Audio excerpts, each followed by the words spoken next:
welcome to Bad Ideas, the show where we look at misfires, mistakes, and miscalculations from all throughout history.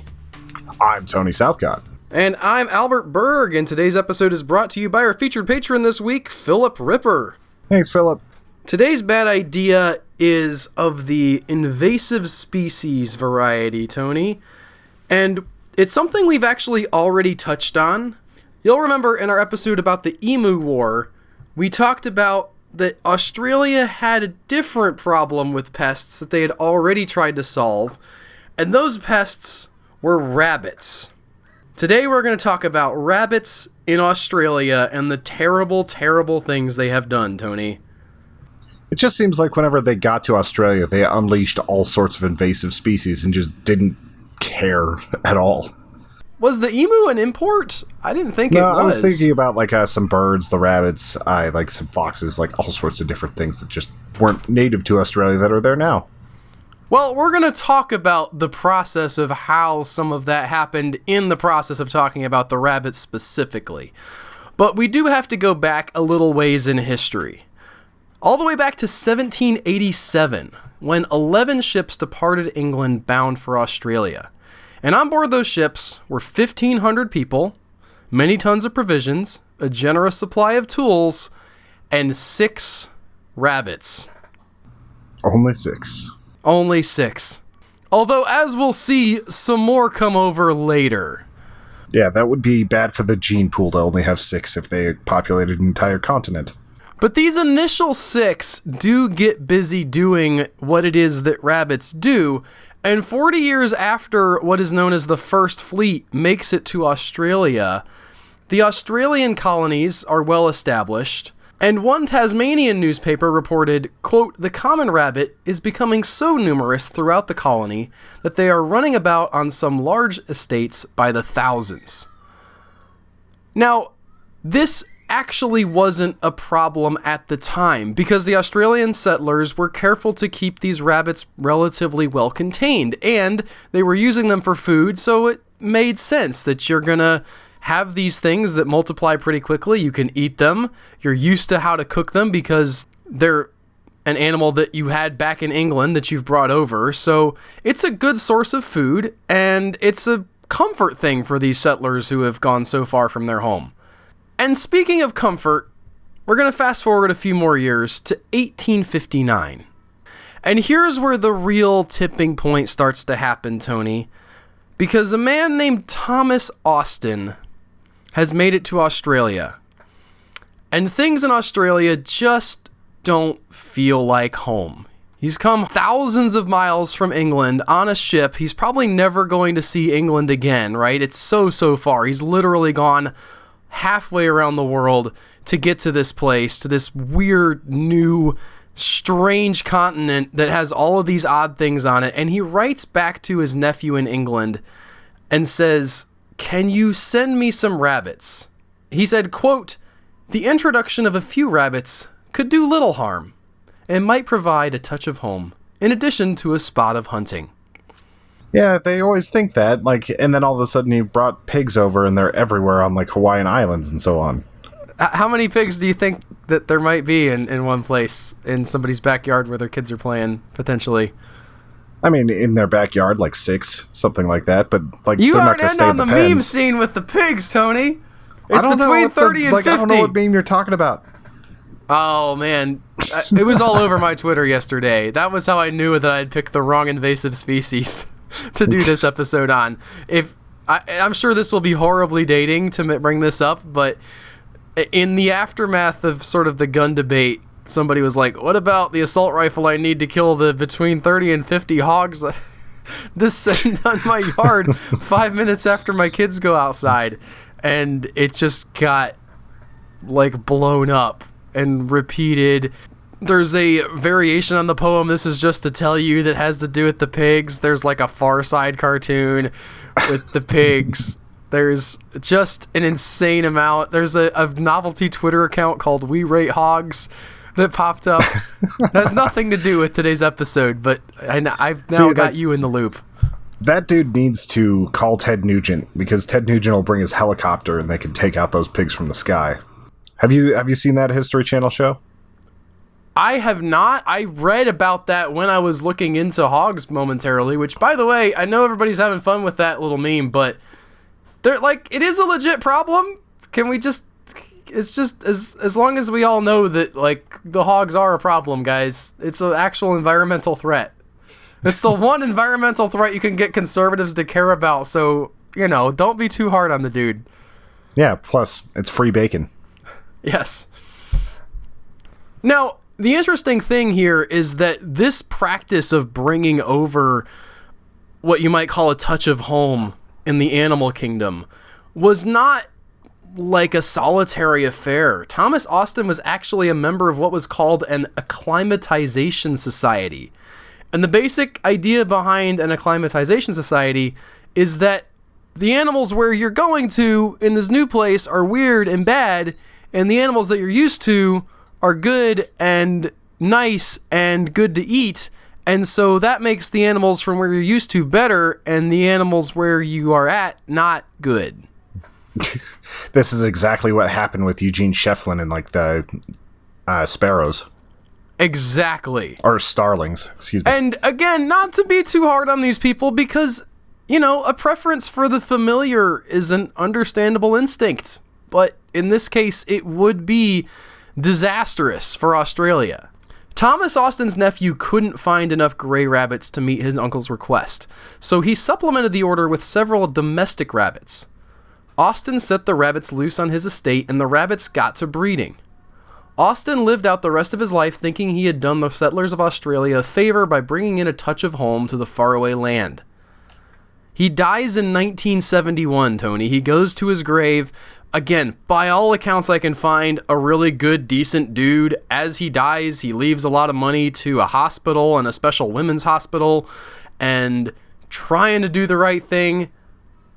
Just a little bit of a problem in that those rabbits, they lived on after him.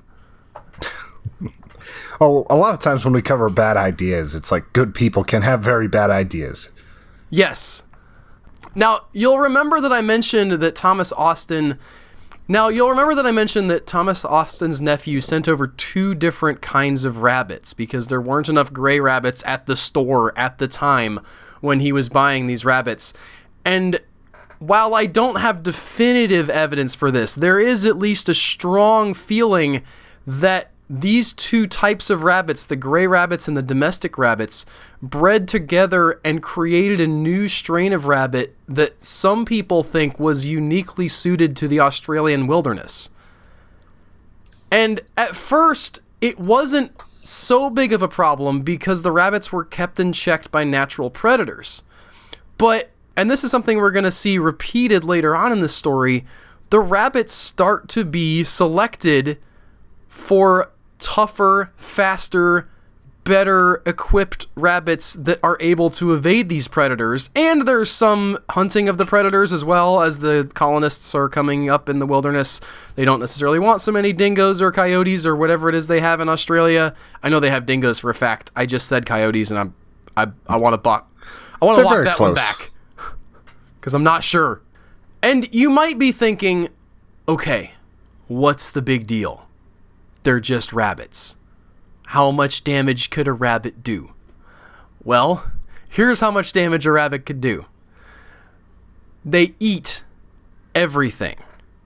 In the areas where the rabbits were plentiful, they devoured every available piece of good vegetation. Good, in this case, meaning soft and relatively easy to chew up.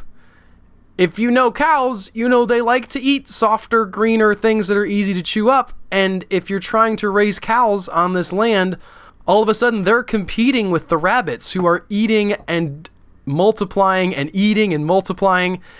And the thing is, once an area has been sort of worn down, right? If it's not plentiful with growth, a single rabbit can keep an area the size of a football field from replenishing those soft greens.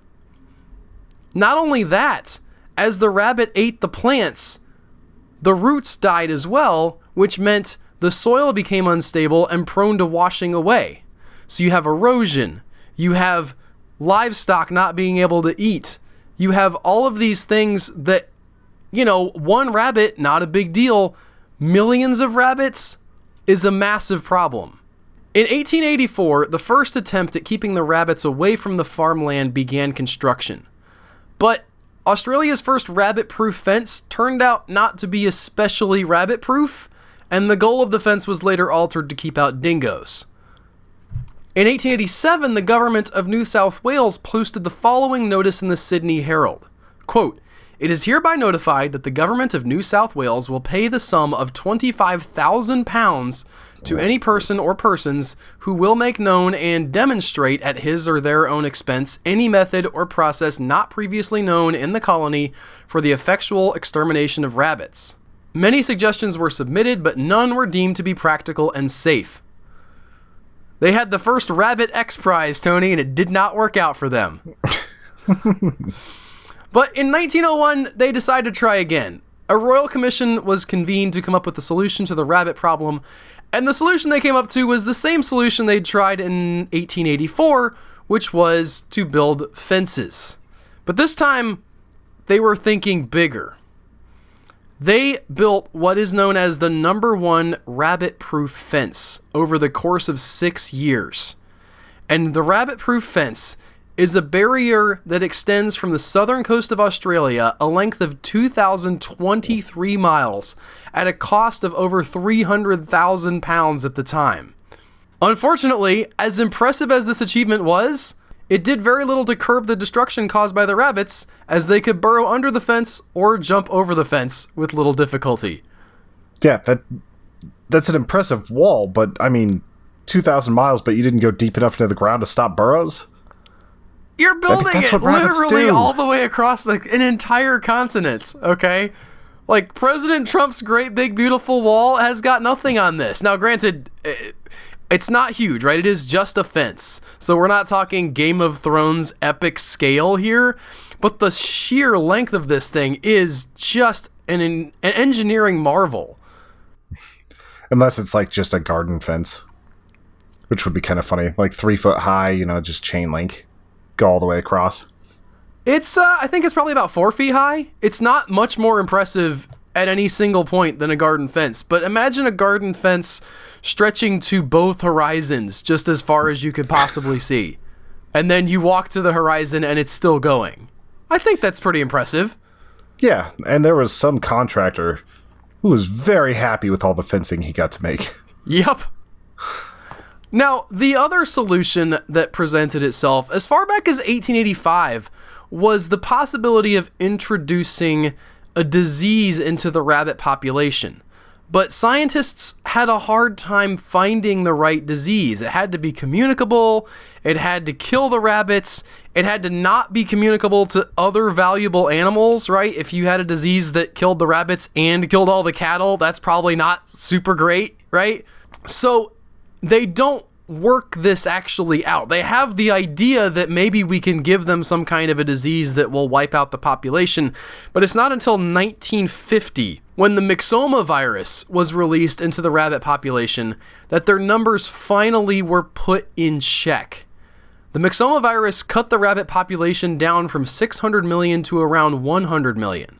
And that sounds impressive, and it was. At the time, it was a huge, huge improvement. A massive step in the right direction. But, once again, we run into the sticky wicket of evolution. The rabbits that survived the myxoma virus then passed on their immunity down to their offspring. And over time, the rabbit population started to rebound, growing to 300 million in 1991. More recent strains of the RHD virus have helped keep rabbit populations in control, although the virus is capable of spreading to other animals that have not been immunized against it.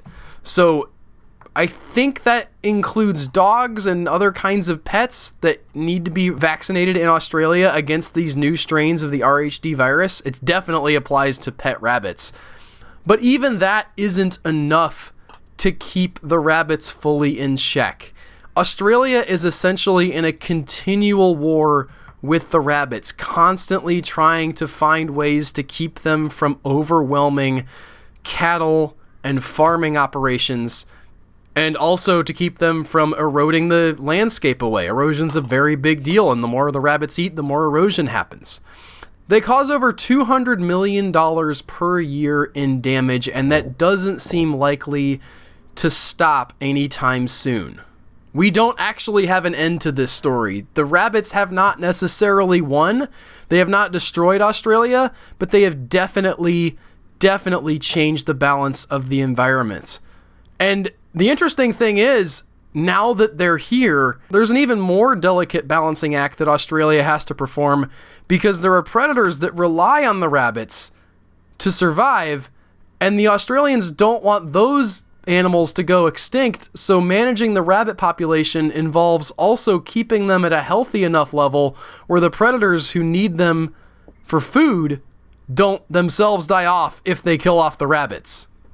Yeah, I was wondering about that. It's like that had to have increased the snake population and a lot of other predatory birds and things. Just having such plentiful food around, so all of a sudden you've got like multiple different ecosystems kind of like overlaid reliant on rabbit. Yeah. So the bad idea here is invasive species. We've seen them before. We're probably going to see them again. I promise I will get to the hogs eventually. And you just have to be so careful. It's not even necessarily just an environmental issue. It's a self-preservation issue, because a single organism that becomes so dominant that they kill off all the other organisms is not good for your survival on the planet or in a particular part of the planet. Yeah, I imagine if we didn't have as good of methods for curbing this now, there would be some famine issues going on, especially when they're at 600 million rabbits. There's only 20 million people in Australia. And the other thing that I would say that should be taken away from this is to remember to appreciate where you are and what you have right now. These guys got into trouble because they kept thinking to themselves, man, that stuff we had back in England was so great. And they didn't really take time to look around and figure out if there was good stuff to hunt in Australia. Because remember, that's the main thing that Austin wanted when he brought the rabbits over, was just something to hunt. I'm pretty sure there was animals in Australia that he could have tried to kill, and it wouldn't have upset the entire ecological balance of the continent. Yeah, but those things are a lot more deadly than bunnies. Well, that makes it more fun, Tony. Yes. But that is all we have for this week. Thank you guys so much for listening. If you enjoyed this, you should remember to subscribe to the podcast, however you get those. Some of you are getting that over on YouTube, and that is cool. If you're getting the audio-only version, we'd appreciate it if you'd hit that subscribe button if you have not done so already, and continue to get more access to all of our bad ideas that we cover. You should also consider going over to our Patreon at patreon.com/humanechoes, where you can help keep the wheels turning over here. If you have a bad idea you'd like us to cover, you should send it in to badideashow@gmail.com. We will see you guys next week with more. Take care. Bye.